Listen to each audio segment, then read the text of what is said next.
Romanos 9 ao 26 diz assim: Que se conclui? Temos nós alguma vantagem? Não, de forma alguma, pois já temos demonstrado que todos, tanto judeus como gregos, estão debaixo do pecado. Como está escrito: não há um justo sequer, não há quem entenda, não há quem busque a Deus. Todos se desviaram e juntamente se tornaram inúteis. Não há quem faça o bem, não há um sequer. A garganta deles é sepulcro aberto. Com a língua enganam, veneno de víbora está nos seus lábios. A boca eles a têm cheia de maldição e amargura. Os seus pés são velozes para derramar sangue. Nos seus caminhos há destruição e miséria. Eles não conhecem o caminho da paz. Não há temor de Deus diante dos seus olhos. Ora, sabemos que tudo que a lei diz é dito aos que vivem sob a lei, para que toda boca se cale e todo mundo seja culpável diante de Deus. Porque ninguém será justificado diante de Deus por obras da lei, pois pela lei vem o pleno conhecimento do pecado. Mas agora, sem a lei, a justiça de Deus se manifestou, sendo testemunhada pela lei e pelos profetas. É a justiça de Deus mediante a fé em Cristo Jesus, para todos e sobre todos os que creem. Porque não há distinção, pois todos pecaram e carecem da glória de Deus, sendo justificados gratuitamente por sua graça, mediante a redenção que há em Cristo Jesus, a quem Deus apresentou como propiciação no seu sangue mediante a fé. Deus fez isso para manifestar sua justiça, por ter ele, na sua tolerância, deixado impunes do pecado anteriormente cometidos, tendo em vista a manifestação da sua justiça por tempo presente, a fim de que o próprio Deus seja justo e justificador daquele que tem fé em Jesus. Amém? Esse é o texto que nós vamos pregar essa noite. E eu quero pregar hoje, ainda sobre a série Reflexões, eu quero pregar um tema que às vezes nos falta entender, ou melhor, nos falta conseguir explicar, que é: sem Jesus, nós poderíamos nos salvar? O tema é: sem Jesus, nós poderíamos nos salvar? Esse talvez é um dos assuntos que, se nós fôssemos abordados na rua, talvez alguns de nós não conseguiríamos responder. Ou melhor, talvez alguns de nós não conseguiríamos elaborar uma resposta convincente de que, de fato, é impossível nós nos salvarmos sem Jesus. Outras pessoas, ainda hoje, talvez ao receberem essa pergunta, de forma direta ou indireta, dizem que sim, sem Jesus é possível que nós possamos nos salvar. Por exemplo, aqueles que dizem: quando eu morrer, eu vou para o céu, porque eu passei muita coisa ruim aqui na terra. Se eu não for para o céu, ninguém vai, porque eu passei muita coisa ruim aqui na terra e por isso eu sou merecedor de ir para o céu. Outras pessoas dizem que, porque eu ajudei o pobre, porque eu ajudei aquele que necessitava, eu vou para o céu, porque eu fiz alguma coisa pelo outro. Aí eles dizem: eu vou para o céu, não por aquilo que Jesus fez de uma forma ou de outra. Eles dizem: eu vou para o céu por aquilo que eu fiz. Então, eu ajudei ao pobre, eu vou para o céu. Eu ajudei alguém, a mulher que estava passando na rua pedindo esmola, eu vou para o céu. Eu fiz alguma coisa para alguém que estava precisando, eu vou para o céu. Outros dizem: eu passei tanta coisa ruim aqui na terra. Perdi marido, perdi filho, as coisas os empregos que eu arrumava, todo mundo me mandava embora, fiquei doente. Por causa dessas coisas todas que eu passei na terra, se eu não for para o céu, ninguém mais vai. Algumas pessoas falam de forma indireta que é possível se salvar. Mas o que eu quero discutir com vocês aqui hoje, e eu quero de uma certa forma compartilhar com vocês, é que sem Jesus é impossível nós nos salvarmos. E para nós entendermos isso, existem 3 coisas que nós devemos entender. Primeiro, estávamos perdidos. Segundo, só existe um Salvador. Terceiro, só existe uma forma de ser salvo. Nós estávamos perdidos, só existe um Salvador e só existe uma forma de nós sermos salvos. E por isso nós queremos trabalhar esse texto de Romanos. Mas antes de nós começarmos a entrar no que eu quero dizer para vocês, eu quero contextualizar o que Paulo estava querendo dizer em respeito a essas questões na carta de Romanos. Primeira coisa, essa carta, o tema dela, o título dela é autoexplicativo. A carta aos Romanos é a carta que foi direcionada aos cristãos que estavam na cidade de Roma. Para muitos teólogos, essa carta é um compêndio teológico do Novo Testamento, e não foi à toa que Deus inspirou a Paulo para que pudesse escrever. E quem é Paulo? O homem que escreveu essa carta. Paulo é um homem que viveu aos pés de Gamaliel. Gamaliel era um dos grandes mestres do tempo de Paulo. Além de viver aos pés desse grande mestre e ser um aluno notável, Paulo também era um fariseu, igual o seu pai era um fariseu. Então quer dizer que Paulo fazia parte de uma classe de pessoas que amavam a Deus segundo a sua lei, mas não amavam a Deus segundo o seu coração. Mas aproximadamente no ano 33 e 34, esse homem, fariseu, conhecedor das leis do homem e das leis de Deus, foi encontrado por uma luz no caminho de Damasco. Uma luz tão forte que chegou a cegar este homem e fez com que esse homem ficasse 3 dias cego. Mas após 3 dias, ele volta a enxergar.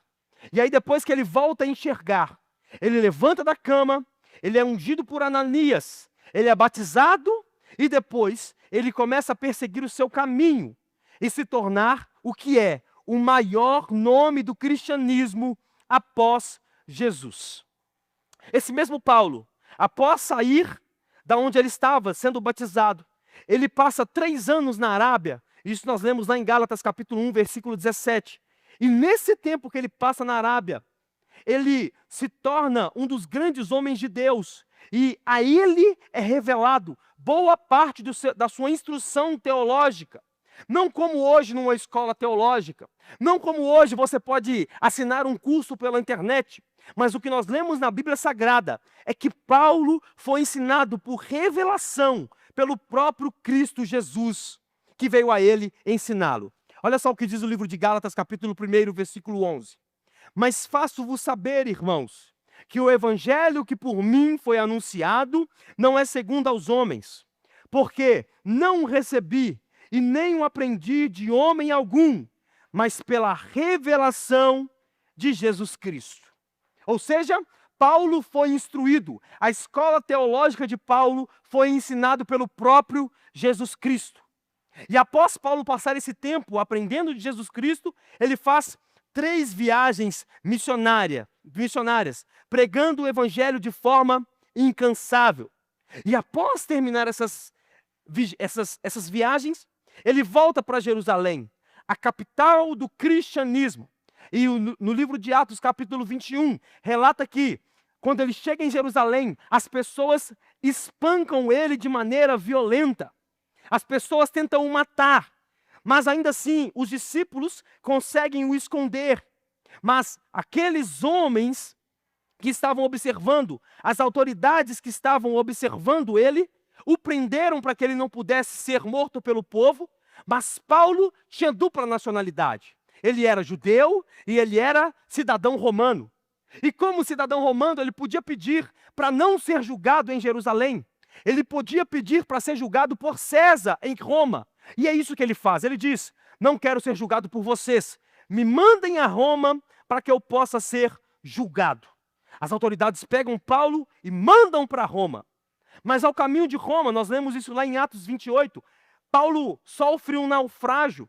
Uma cobra pica a sua mão, mas ele não morre. Pelo contrário, ele e todas as pessoas que sofreram aquele naufrágio ficaram vivas para a glória de Jesus.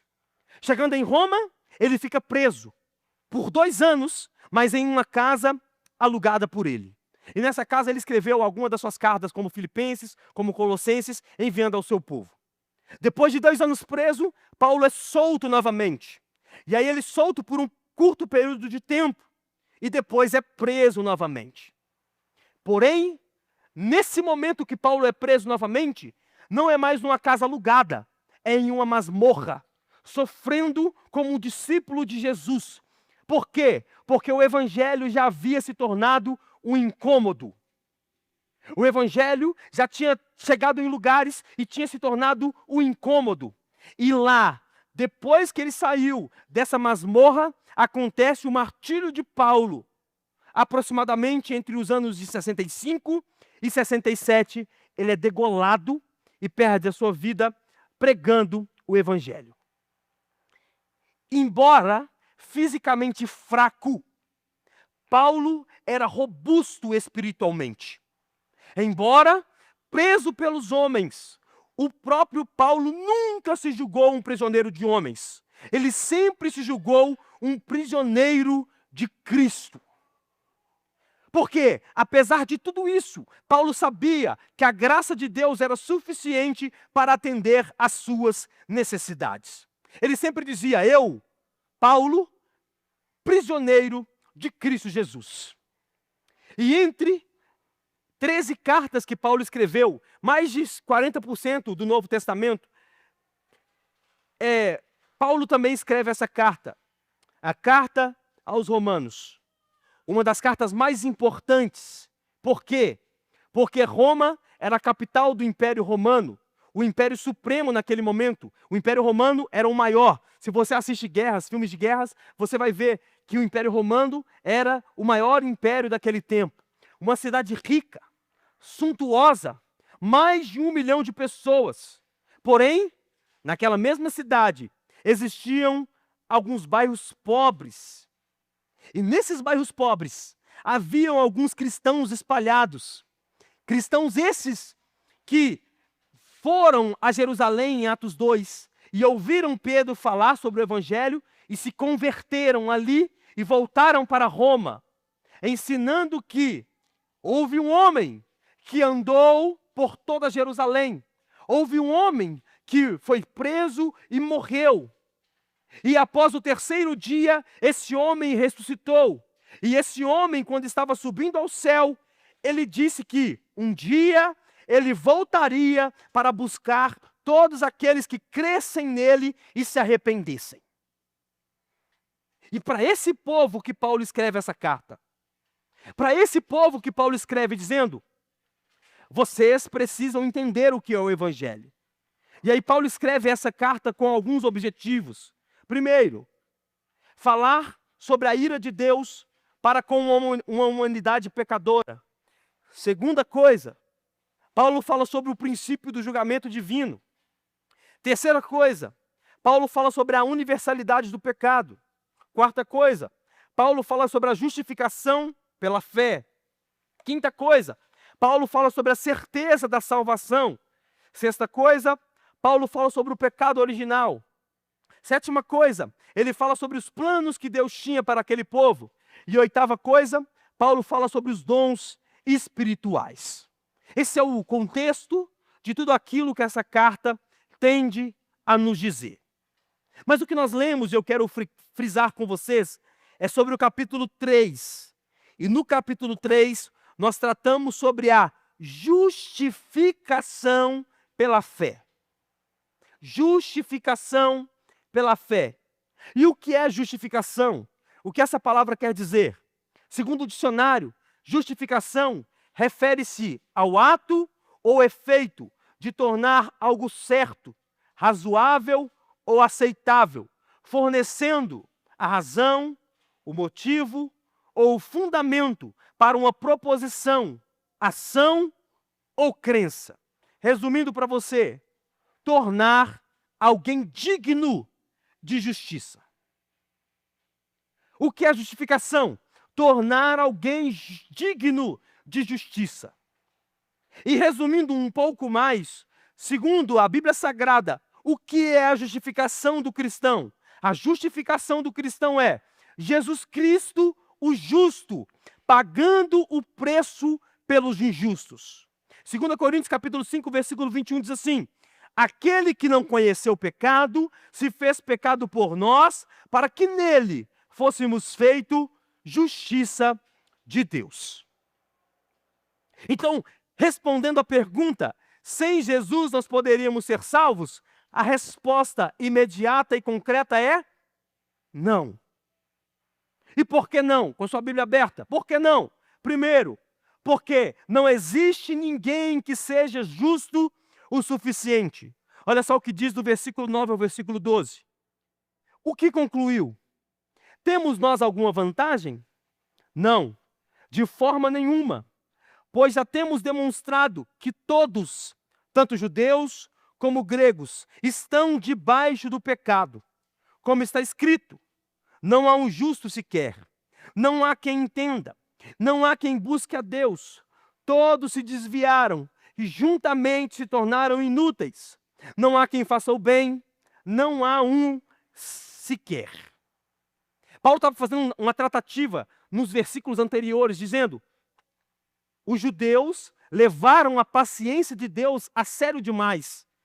E Deus foi tão justo para com os gentios que durante um tempo ele deixou os judeus de lado e olhou para nós que somos gentios. Mas não se iludam, todos nós somos pecadores. Tanto judeu quanto gentil. Ninguém é digno de se salvar. Não existe uma pessoa sequer no mundo que seja digno de se salvar sozinho. Aí ele diz o motivo por que ninguém é digno de se salvar sozinho. Ele diz: ninguém é justo, ou não há nenhum justo.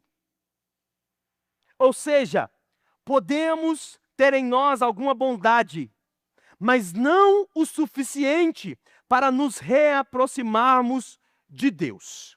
Você pode ser bom. Existe uma coisa na teologia que chama graça comum. O que é graça comum? A graça comum é o que sobrou de Deus no homem caído.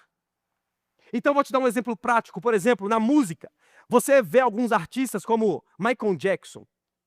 Aí você olha Michael Jackson e diz: talvez o maior artista que pisou na face da terra, completo, canta, dança e coisas do tipo.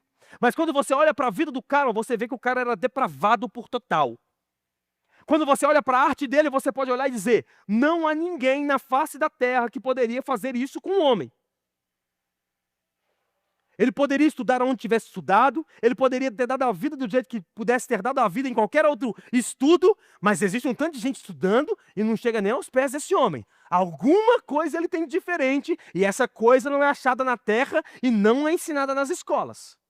Isso é chamado de graça comum, o que restou no homem caído de Deus. E essa graça comum também alcança a nossa bondade. Então, se você é bom porque restou algo em você da graça de Deus. Porém, você não é bom o suficiente. Repita comigo: eu não sou bom o suficiente. Não é bom o suficiente. Aí Paulo diz: não há quem entenda a Deus. Ou seja, fora de Jesus, ninguém pode entender a Deus. Por quê? Porque sem Cristo, nós somos inimigos de Deus. Efésios capítulo 2, versículo 14 diz assim: porque Ele é a nossa paz. De dois povos fez um só. Na sua carne derrubou a parede da separação que estava no meio, a inimizade. Cristo aboliu a lei dos mandamentos na sua forma de ordenança, para que dos dois criasse em si mesmo uma nova humanidade fazendo a paz. Versículo 16. E reconciliasse em um só corpo com Deus, por meio da cruz, destruindo a inimizade por meio dela. Ou seja, não há ninguém que entenda a Deus. Os homens estão por aí, tentando colocar Deus numa maca e tentando descobrir quem é Deus. Os homens estão por aí, tentando abrir a mente de Deus e descobrir quem é Deus. Eu vejo alguns debates de ateus contra teólogos, e aí eles dizem, mas você não entende tudo sobre o seu Deus. Você diz conhecer sobre o seu Deus, mas você não entende todas as coisas que ele faz. E a resposta óbvia para este questionamento é: se eu soubesse tudo o que Deus faz e tudo o que Deus é, ele não seria Deus. Para nós que somos homens e mulheres de Deus, é difícil entender o que Deus é. Para o homem caído, piorou. Piorou. Outra coisa que Paulo diz, que em pecado ninguém quer... Meu microfone. Me arruma outra pilha aí. Ah, que está no outro.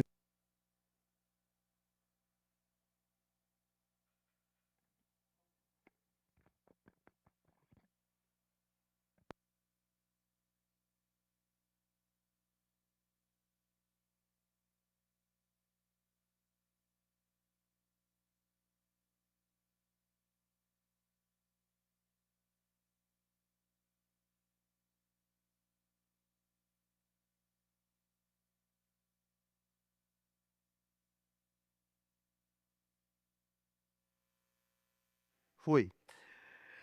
Em pecado ninguém quer buscar a Deus. Presta atenção, irmãos. Paulo está dizendo, o homem pecador, ele não busca a Deus. Se não fosse o Espírito Santo nos convencendo, seria impossível de buscarmos a Deus. Sabe por que você ora? Presta atenção, irmão. Sabe por que você ora? Sabe por que você, mesmo que seja no momento mau, você quer buscar a Deus? Porque o Espírito Santo te convenceu do pecado, da justiça e do juízo. E por que o homem pecador não quer buscar a Deus? Porque o pecado nos deixou cego. Nós não conseguimos enxergar nada na escuridão. Nós não conseguimos enxergar nada quando nós estamos na escuridão. Por isso, nós não somos justos, nós não entendemos e nós não podemos buscar a Deus e nós não conseguimos fazer o bem 100%. Não conseguimos. É impossível fazer o bem 100%. Nós não conseguimos alcançar o coração de Deus de uma forma íntegra. É impossível para nós. Aí Paulo continua dizendo que porque estamos distantes de Deus, isso nos faz cometer atos gravíssimos contra Deus. Do versículo 13 ao 18, olha só o que diz. A garganta deles é um sepulcro aberto. Com a língua enganam. Veneno de víbora está nos seus lábios. A boca eles a têm cheia de maldição e amargura. Os seus pés são velozes para derramar sangue. Nos seus caminhos há destruição e miséria. Eles não conhecem o caminho da paz. Não há temor de Deus diante dos seus olhos. Paulo está dizendo, é esse tipo de pecado que eles cometem porque não conhecem a Deus. Presta atenção. Primeiro pecado. Os lábios são impuros. Aquele que não conhece a Deus tem os seus lábios impuros, cheio de amargura, cheio de maldição, cheio de maledicência. E aí quando Paulo fala que o lábio é impuro, ele não está dizendo só que o lábio é impuro. Por quê? Porque Mateus capítulo 12, versículo 34 diz que a boca fala aquilo que o coração está cheio. Portanto, quando Paulo está dizendo, eles têm o lábio impuro, ele está dizendo em outras palavras, essas pessoas têm o coração impuro. Quem está longe de Deus tem o coração impuro. A boca é como um sepulcro. O lábio só fala mal. O lábio só quer maledicência. O coração do homem longe de Cristo é totalmente impuro. Faz com que seus lábios sejam impuros. Outra coisa que ele diz, os seus pés são velozes para derramar sangue. Ou seja, o caminho do homem que não conhece a Jesus ele só quer o mal. Ele só quer a destruição. Não há paz nos seus caminhos. Esse é o caminho do homem que não conhece Jesus. Está comigo, irmão? Esse é o caminho do homem que não conhece Jesus. O lábio é impuro e os seus pés só querem o mal. Outra coisa que ele diz: não há temor. Eles não temem a Deus. Por quê? Porque eles são tolos. O homem que não reconheceu ainda é tolo. Portanto, ele não reconhece a Deus. Seu lábio é mau, seus pés buscam o mal. Esse homem não quer saber de Deus. E é por isso que nós estamos vendo o mundo cada dia de mal a pior. É por isso que nós estamos vendo o mundo sendo destruído cada dia mais. Eu duvido que você não se escandalize com o que você vê no mundo hoje. Se você tem mais de 30, 40 anos, você vai ver que antigamente parecia estar ruim, mas hoje parece estar péssimo. E deixa eu te dar uma notícia: ruim não melhora. Existem as igrejas fazendo os eventos, né, com dias marcados, dizendo: vai ter um último avivamento antes da volta de Jesus. Baseado em quê? A Bíblia diz que nos últimos tempos, nos últimos dias, o amor de muitos se esfriaria por causa da iniquidade. Pai mata filho, filho mata pai. Que avivamento nós estamos esperando? Talvez um avivamento pessoal, mas não um avivamento coletivo, porque biblicamente não terá. O que você está vendo de ruim, fique tranquilo que vai piorar. O que você está vendo que parece estar ruim, fique tranquilo que há 30 anos atrás parecia ser ruim, mas estava bom. Agora parece que piorou, né? Como diz o meme lá. E vai piorar muito mais. Por quê? Porque o homem só quer o mal. O homem caído só quer o mal, só quer falar mal. Ele não reconhece a Deus e não tem temor por Deus. E aí, após isso, Paulo diz que a lei não pode justificar o homem. Ele diz no versículo 19 e 20 assim: ora, sabemos que tudo o que diz a lei, tudo o que a lei diz, é dito aos que vivem sob a lei, para que toda boca se cale e todo mundo seja culpável diante de Deus. Porque ninguém será justificado diante de Deus por obras da lei, pois pela lei vem o pleno conhecimento do pecado. Paulo está dizendo: antes da queda não havia lei.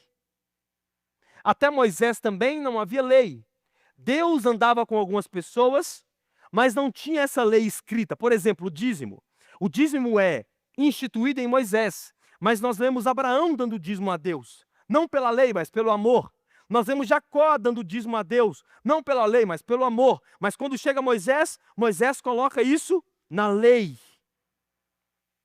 Mas mesmo após Moisés, que Deus deu a lei ao seu povo, essa lei não pode justificá-los. Essa lei só pode revelar o pecado que eles estão cometendo. Então a lei que Deus deu a Moisés, o decálogo, é mostrando que o homem caído não pode sozinho buscar a Deus. Preste atenção no que eu vou te dizer, irmão. Nenhum homem é capaz de cumprir as leis de Moisés, o decálogo, na íntegra. Ninguém é capaz de fazer isso. Ninguém será salvo porque deu comida ao pobre. Ninguém será salvo porque visitou o enfermo. Ninguém será salvo porque foi bonzinho. Ninguém será salvo porque foi um homem bom, uma mulher boa. Ninguém consegue achar a salvação mediante aquilo que ele faz por si mesmo. Apesar de sermos salvos, nós não fomos salvos porque nós fizemos algo bom. Nós fazemos algo bom porque não somos salvos. O caminho é invertido. Então você só pode praticar coisas boas porque você foi salvo. Não foi salvo porque praticou obras boas. Então é impossível a nós achar a salvação. A lei não consegue nos salvar. Nós não conseguimos cumprir o decálogo. As 10 leis de Moisés. Lá no decálogo. As 10 leis de Moisés. Nós não conseguimos cumprir. Aí Paulo vai dizer agora a única forma que temos de sermos salvos. A primeira coisa que ele fala é que a justiça de Deus se manifestou. Olha só no versículo 21.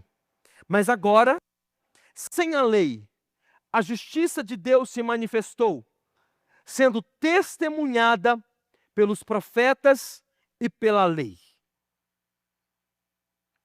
Aí Paulo está dizendo, é impossível para você ser salvo. Por que você é salvo? Porque a justiça de Deus se manifestou. E quem é a justiça de Deus, irmãos? Jesus, o Filho de Deus. Sem lei, sem auxílio de homens, nós fomos salvos pela justiça de Deus. E a justiça de Deus é Jesus. Aí Paulo diz mais, que esse mesmo Jesus, ele foi observado pela lei e pelos profetas. O que Paulo está dizendo com isso? Ele está dizendo que esse mesmo Jesus cumpriu o que foi dito que o Messias faria na terra, pela lei, ou seja, pela Torá, que é a Bíblia dos judeus, e pelo Neviim, que é os escritos dos profetas, Daniel, Jeremias, Ezequiel e tal. O que Paulo está dizendo? Todos esses homens, tudo o que esses homens falavam, eles estavam falando sobre a justiça de Deus. E quem é a justiça de Deus? Cristo Jesus. Tudo o que esses homens falavam sobre alguém. E quem é esse alguém? O Filho de Deus que veio nos buscar. Aí você pode dizer, mas como que eles falavam de Jesus? A Bíblia fala, olha só. Primeira coisa, ele teria que nascer de uma virgem. Isaías, capítulo 7, versículo 14, diz que ele teria que nascer de uma virgem. O que acontece com Jesus? Nasce de Maria, virgem, sem ter relação com José, o seu pai. Isaías, capítulo 9, versículo 1 ao 2, diz que esse homem, esse Messias, teria seu ministério na Galileia. Aonde Jesus tem o seu ministério focado? Na Galileia. 2 Samuel, capítulo 7, versículo 16, diz que esse homem, esse Messias, teria que ser o descendente de Davi. Quem é o descendente de Davi quando você pega a árvore genealógica de Jesus? O próprio Jesus, Filho de Deus. Zacarias capítulo 9 diz que esse Messias teria uma entrada triunfal em Jerusalém. O que acontece quando Jesus está finalizando o seu ministério? As pessoas se reúnem com as suas folhas, com os seus ramos, para assistir Jesus entrando com um jumentinho em Jerusalém. Isaías 53, versículo 7 diz que esse Messias ficaria em silêncio mediante aos seus acusadores. O que acontece em Jesus, em João, quando ele está sendo preso? Como ovelha muda ao matadouro. Salmos 26, versículo 16 diz que esse Messias teria os seus pés e as suas mãos perfuradas. O que acontece com Jesus na cruz do Calvário é perfurado pelas mãos e pelos seus pés. Jesus é o cumprimento de tudo aquilo que Deus disse, de Gênesis a Malaquias. Jesus é o cumprimento de tudo aquilo que Deus disse que ia fazer pelo seu povo, de Gênesis a Malaquias. A Bíblia diz que Deus primeiro tentou com os patriarcas, com Noé, com Abraão, com Isaac, não deu certo. A Bíblia diz que Deus tentou por meio dos juízes, não deu certo. A Bíblia diz que Deus tentou por meio de sacerdotes, não deu certo. A Bíblia diz que Deus tentou por meio dos reis, não deu certo. A Bíblia diz que Deus tentou por meio dos profetas, não deu certo. Por quê? Porque nenhum deles tinha um requisito necessário para trazer o povo de volta a Deus. Mas há 2000 anos atrás, é sabido por nós que o que Deus queria fazer desde o princípio, desde quando Adão e Eva caem no paraíso, Ele consegue fazer, não através de um homem qualquer, mas através do seu Filho. Olha só o que diz João capítulo 1, versículo 11. Veio para o que era o seu, mas os seus não o receberam. Mas todos quantos o receberam, deu-lhe o poder de serem feitos filhos de Deus, a saber, os que creram no seu nome. os quais não nasceram de sangue, nem da vontade da carne, nem da vontade do homem, mas de Deus. Versículo 14. O Verbo se fez carne e habitou entre nós, cheio de graça e verdade. E vimos a sua glória como do unigênito do Pai. João dá o testemunho a respeito dele e exclama: este é aquele de quem eu dizia, ele vem depois de mim, mas é mais importante do que eu, pois já existia antes de mim. Porque todos nós temos recebido da sua plenitude graça sobre graça. Porque a lei foi dada por meio de Moisés, a graça e a verdade vieram por meio de Jesus Cristo. Ninguém jamais viu a Deus, o unigênito do Pai, que está junto do Pai, é quem o revelou. Muitos homens passaram. Muitos homens tentaram fazer com que o homem voltasse a Deus. Por exemplo, o sacerdote com a ovelhinha, tentando fazer com que o povo tivesse o seu pecado expiado. Mas a Bíblia diz que não deu certo. Qual foi a única forma do homem ser justificado? Versículo 14 responde: o Verbo se fez carne. O Verbo se fez carne. A palavra aqui no português é e habitou, mas a palavra em hebraico não é habitou, é tabernaculou entre nós. No hebraico não diz habitar no sentido habitar simples. No hebraico diz tabernacular. Por que tabernacular? Porque quando Deus institui o seu tabernáculo no Êxodo, para que Moisés pudesse levar junto com o seu povo, Deus era móvel no meio do povo. Deus se movia no meio do povo. Tanto é que a Bíblia diz que tinha nuvem, que quando a nuvem andava, o povo andava junto. Deus se movia. Quando Davi manifesta no coração o desejo de construir um templo, Deus diz: você não, seu filho constrói. Salomão constrói um templo, coloca a arca de Deus dentro do Santo dos Santos. Deus se limita àquele lugar. Deus fica naquele lugar durante um tempo. Mas a Bíblia nos diz que Deus um dia resolveu revelar-se a nós como carne, e Ele não só habitou entre nós, Ele fez com que o seu Filho tabernaculasse entre nós, ou seja, se tornasse móvel em nosso meio. Os outros homens talvez poderiam ser condutores para a salvação, mas eram inúteis. A lei não era o suficiente para nos salvar e para nos justificar. Paulo diz que a lei era um aio, ou era um condutor, mas foi ineficaz para nos salvar. Tão ineficaz que o próprio Deus teve que se despir da tua glória. O próprio Deus não teve por usurpação ser igual a Deus, mas antes despiu da sua glória e veio para a terra buscar o homem que estava caído. O próprio Deus teve que vir nos resgatar. Era impossível a nós nos salvarmos. Era impossível a nós termos alguma esperança de salvação. Mas o próprio Deus resolveu vir até este lugar para nos levar de volta aos céus. Está comigo, irmão? Bill, se quiser pode vir. Estou finalizando.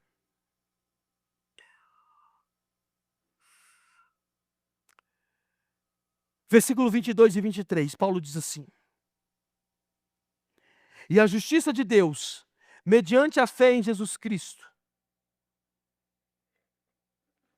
para todos e sobre todos que creem, porque não há distinção. Todos pecaram e destituídos foram da glória de Deus. Presta atenção. Não há um homem que nasça nessa terra que não seja pecador. Tem algumas crianças nascendo nesse exato momento no hospital. Elas estão nascendo pecadoras. Mas é tão bonitinha. É tão lindinha a criança que está lá. Nasceu pecadora. Ela não tem consciência do pecado. mas ela é pecadora. Ela não tem consciência da sua maldade, mas ela é pecadora. É o que eu gosto de exemplificar, que você não precisa ensinar o não para o seu filho. Ele aprende sozinho. Eu nunca vi um pai ensinando um não para um filho quando ele pede alguma coisa. O filho aprende sozinho. Por quê? Porque nasceu em pecado. Não tem consciência, mas nasceu em pecado. Paulo diz: todos caíram. Todos caíram. E destituídos estão da glória de Deus. Carecem da glória de Deus. E é por isso que precisamos do Cristo. Por quê? Porque sem Cristo não existe a possibilidade de nos justificarmos. Sem Cristo não existe a possibilidade de sairmos do pecado. Por melhor que possamos achar que somos, ainda assim o pecado tende a nos puxar, enquanto não somos encontrados por Cristo Jesus. Então, se você era devedor, se eu era um devedor, se nós devíamos ao Senhor, não havia a possibilidade de pagarmos esse preço. Por quê? Eu já expliquei isso aqui. O preço era de sangue e um sangue justo. Por que você não tinha condição? Tire minha vida então, porque eu posso fazer com que o meu preço possa ser pago. Não tem jeito.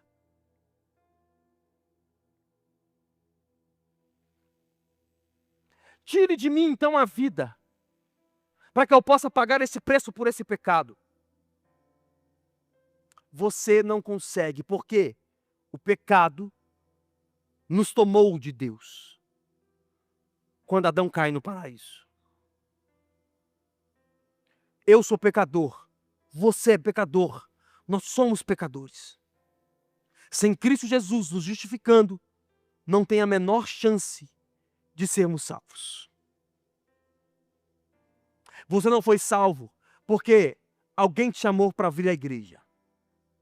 Você não foi salvo porque você foi, alguns anos atrás, numa bacia.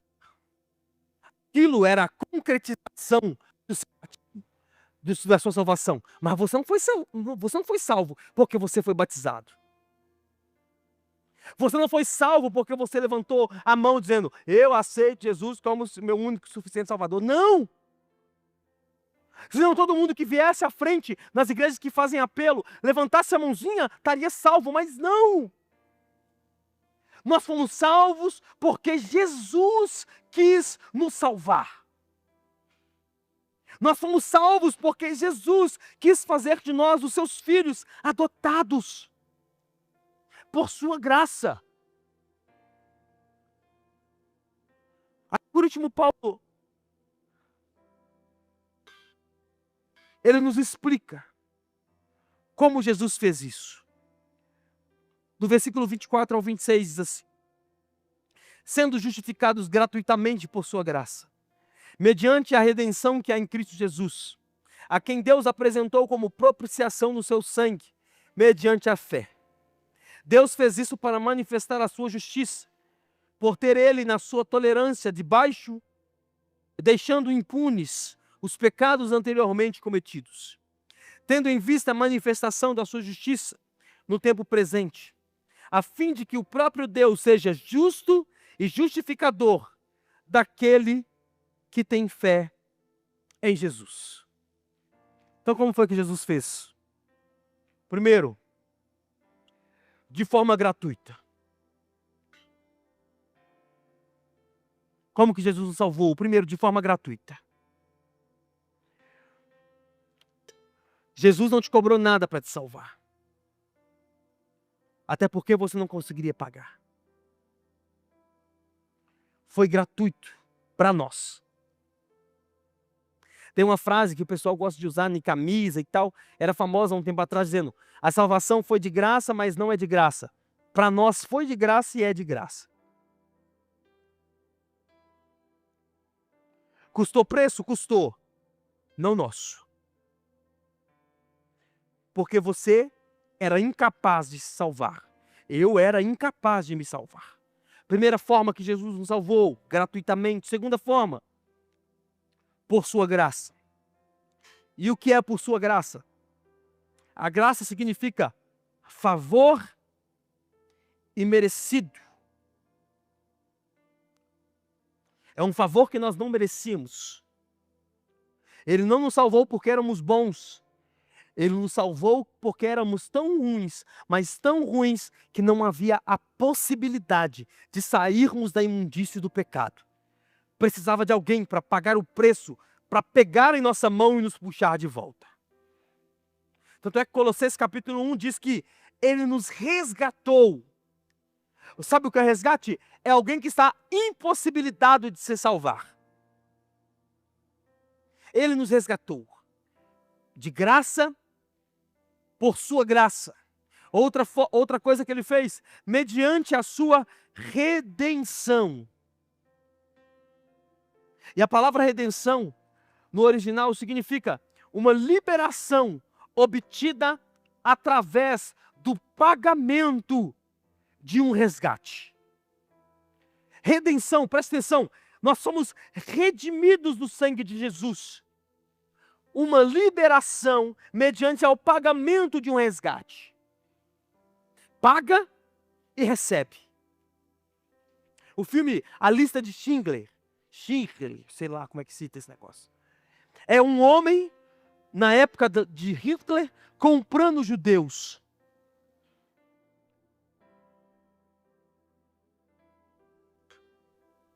Até hoje no Oriente Médio, alguns homens, missão mais, portas abertas, existem pessoas que começaram a dever a outras pessoas, se tornaram cristãs e não conseguem pagar o preço. Alguma dessas pessoas, dessas missões, vão lá no dono dessa pessoa e diz, quanto que ele te deve? Ah, é X no dinheiro deles. Eles dizem, tudo bem, está aqui o dinheiro. Eu te pago, você libera? Ele diz, você me paga, estão liberados. Eles vêm com o dinheiro e dizem, está pago, bora para casa. Em uma circunstância muito maior, foi isso que Jesus fez isso por nós. Ele nos liberou através do pagamento de um resgate. E por que precisava de um resgate? Primeiro, havia um pecador, eu e você. Segundo, havia um cobrador, Deus, exigindo justificação e santificação de nós. Terceiro, havia um preço que Deus cobrava. Qual? O preço de sangue. Quarta coisa, precisava de uma pessoa para nos redimir, ou seja, para nos comprar, para fazer o pagamento pelo nosso resgate. Quem era essa pessoa?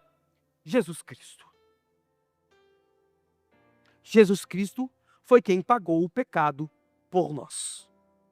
E a última coisa, ele se apresentou como propiciação por nós.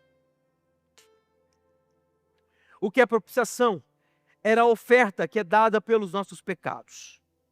Antes, no Antigo Testamento, era um animal que era dado uma vez por ano para perdoar o pecado do povo. Mas Hebreus diz que Jesus morreu uma vez, uma única vez. E após ele, todos os outros sacrifícios se tornaram obsoletos. Porque o sangue de Jesus foi dado por nós uma vez por todas. E é esse sangue que nos perdoa dos nossos pecados. E isso fez com que nossos pecados perdoados não fossem só os passados.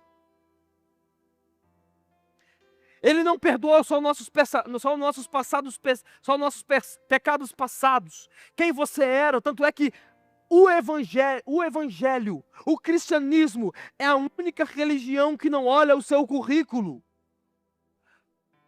Pelo contrário, o seu currículo aqui é um troféu. Todo mundo que está na igreja é ex alguma coisa. E aí Jesus não te olha como ex mais. Jesus não te olha mais pelo aquilo que você fazia. Ah, eu era isso, eu era aquilo, eu era aquilo outro. É por isso o meu ódio contra esse tanto de testemunho por aí do que as pessoas faziam. Por quê? Porque Jesus não lembra mais quem você era. Jesus não lembra mais o que você fazia. Porque o sangue dele perdoou essa dívida antiga. Perdoou não só os seus pecados passados, mas também perdoa os seus pecados presentes. E pelo sangue de Jesus, todos os pecados futuros serão perdoados. Todos os pecados futuros serão perdoados. Se você nasceu de novo e foi justificado, se santifique dia após dia. Por quê? Deus é justo e justificador. Nós não conseguíamos pagar o preço, mas Ele pagou o preço por nós, fazendo o seu Filho justiça por nós na cruz do Calvário. O que nós temos que fazer? Nos arrepender. O que nós temos que fazer? Eu estou arrependido. Não sou mais quem eu era. Eu estou arrependido. Eu quero que Jesus invada o meu coração e a minha vida. E Jesus, se quiser nos libertar, nos resgatar, Ele vem, nos resgata. E quem nós éramos, não importa. Quem nós estamos sendo moldados por Ele. Porque o que Ele nos prometeu é que se todo aquele que se arrependesse, cresce no coração, confessasse com seus lábios, seria salvo. E a promessa dele ainda está de pé.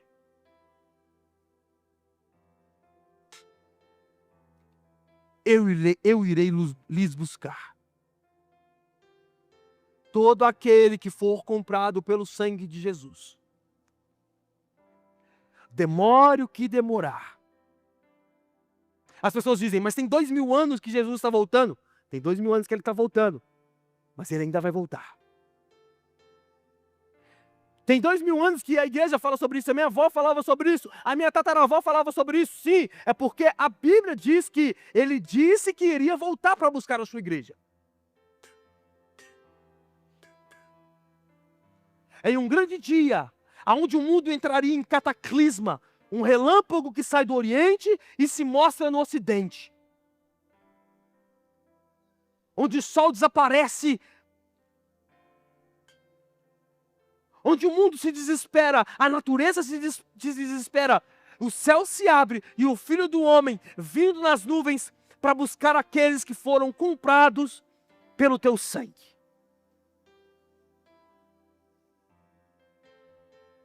Você não poderia se salvar, mas Ele te salvou.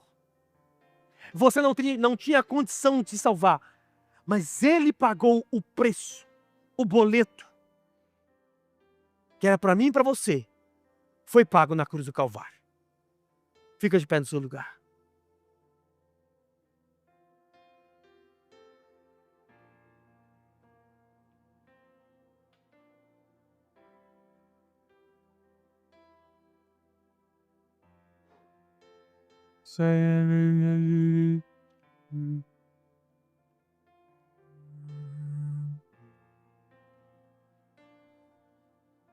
Maria.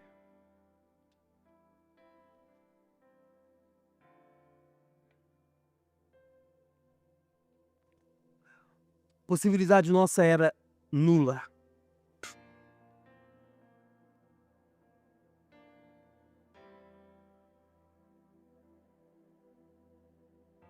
O que tínhamos para apresentar não era o suficiente.